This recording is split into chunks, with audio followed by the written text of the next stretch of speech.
ఇక భారత్ పాకిస్తాన్ మధ్య జరుగుతున్న ఉద్రిక్తతల్లో తెలుగు జవాన్ నేలకొరిగాడు. శ్రీ సత్యసాయి జిల్లా గడ్డం తాండాకు చెందిన మురళీ నాయక్ ఇండియన్ ఆర్మీలో పనిచేస్తున్నాడు. నిన్న రాత్రి యుద్ధ భూమిలో మురళీ నాయక్ వీరమరణం పొందాడు. విషయం తెలుసుకున్న కుటుంబ సభ్యులు కన్నీరు మున్నీరవుతున్నారు. మురళీ నాయక్ మృతదేహాన్ని రేపు స్వస్థలానికి తీసుకురానున్నారు.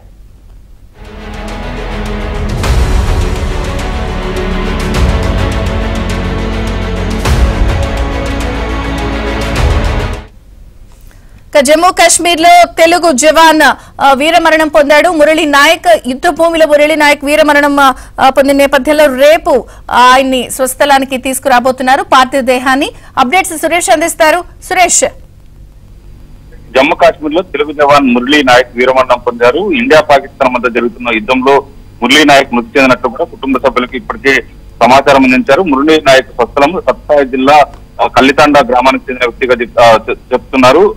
ఏదైతే కల్లితాండా గ్రామానికి చెందిన శ్రీరామ్ నాయక్ జ్యోతిబాయిల ఏకైక సంతానం మురళీ నాయక్ సోమందేపల్లి మండలం నాగనాయని చెరువు తాండాలో మురళీ నాయక్ పెరిగినట్లు కూడా చెప్తున్నారు. మురళీ నాయక్ మృతి చెందాడని సమాచారాన్ని కుటుంబ సభ్యులకు తెలిసిన వెంటనే కుటుంబ సభ్యులు సన్నిహితులు బంధుమిత్రులందరూ కూడా అక్కడ చేరుకుని బోర్ను పిలిపిస్తున్నారు. 2023 సంవత్సరంలో 2 సంవత్సరాల క్రితమే మురళీ నాయక్ ఆర్మీలో చేరారు. ఆర్మీలో చేరి జమ్మూ కాశ్మీర్ లో జరిగిన ఇండియా పాకిస్తాన్ మధ్య జరుగుతున్న యుద్ధంలో మురళీ నాయక్ చనిపోవడంతో కూడా కుటుంబ సభ్యులు మొత్తం బోర్న విలిపిస్తున్న పరిస్థితి ఉంది.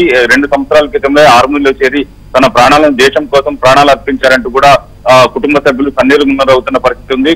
కుటుంబ సభ్యులతో పాటు సన్నిహితులు స్నేహితులు పెద్ద ఎత్తున కల్లితాండ గ్రామానికి చేరుకొని కుటుంబ సభ్యులను ఓదార్చే ప్రయత్నం చేస్తున్నారు. కుటుంబ సభ్యులు మాత్రం తల్లడిల్లిపోతున్న పరిస్థితి కనిపిస్తుంది. రేపు మురళీ నాయక్ పార్థివ దేహాన్ని రేపు స్వగ్రామం కల్లితాండ గ్రామానికి వస్తున్నట్లు ఇచ్చే అవకాశం ఉన్నట్లు కూడా అధికారులు చెప్తున్న పరిస్థితి అయితే కనిపిస్తుంది. విజయచంద్రిక.